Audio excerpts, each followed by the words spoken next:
সম্মানিত ভিউয়ার্স, কাছে এবং দূরে, দেশে এবং বিদেশে যে যেখান থেকে আমার এই ভিডিওটি দেখছেন, সকলকে জানাই আন্তরিক শুভেচ্ছা ও অভিনন্দন। সম্মানিত ভিউয়ার্স, অনেকেই একটা প্রশ্ন করছেন যে কোন কোন এনজিওগুলো এই ব্ল্যাক সোলজার নিয়ে কাজ করছে বা কোন কোন এনজিওগুলো এই ব্ল্যাক সোলজারের জন্য অনুদান দিচ্ছে এবং এনজিওগুলোর এই শাখাগুলো কোথায় কোথায় আছে, অনেকে অনেক মন্তব্য করছেন। আর আমি গত দু একটা ভিডিও আগেই আমি ভিডিও দিয়েছিলাম যে আপনারা যারা ব্ল্যাক সোলজার বাংলাদেশ চাষ করছেন তারা অবিলম্বে আমার কমেন্টে অথবা আমার হোয়াটসঅ্যাপ নাম্বারে আপনারা আপনার ঠিকানা নাম্বার সহ দিয়ে দিন। আমি এই যারা ব্ল্যাক সোলজার নিয়ে কাজ করবে যার যার জেলায় সেখানে এই নাম্বারটি পৌঁছে দেবো।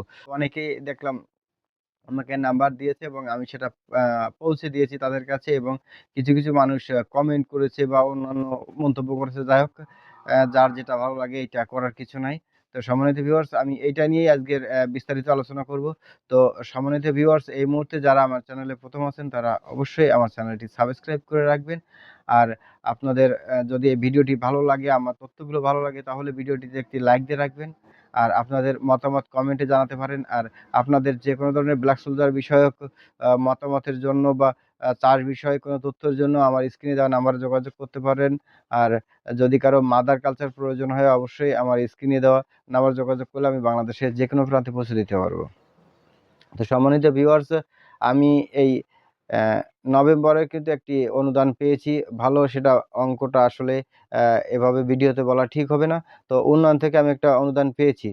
তো এই সারা বাংলাদেশে কিন্তু উন্নয়ন মানে PKSF এর আওতায় অনেকগুলো এনজিও এই ব্ল্যাক সোলজার নিয়ে কাজ করছে। যেমন হিট বাংলাদেশ, তারপরে উন্নয়ন, তারপর আরেকটা আছে কেয়ার বাংলাদেশ, নবপল্লব।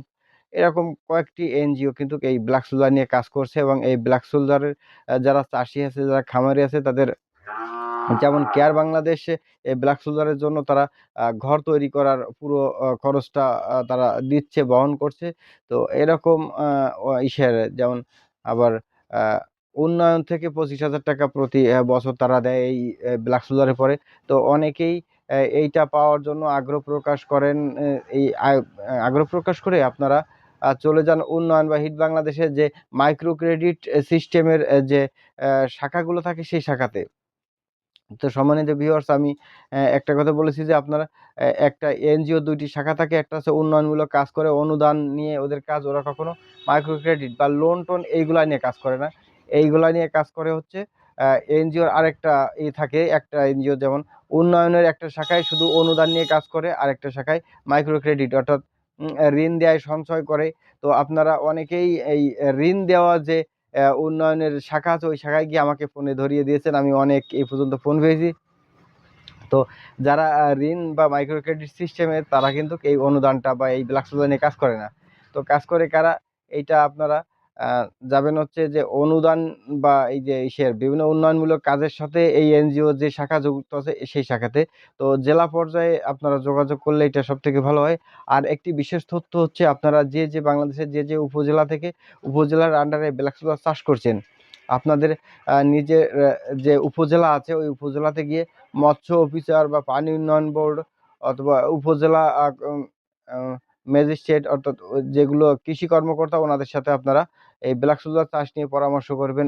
ওনারা বিভিন্ন প্রকারের আপনাদের আর্থিক অনুদান বা সহযোগিতার ব্যবস্থা করে দিবে, বা আপনাদের বিভিন্ন প্রকার প্রশিক্ষণের ব্যবস্থা ওনারা করে দিবে।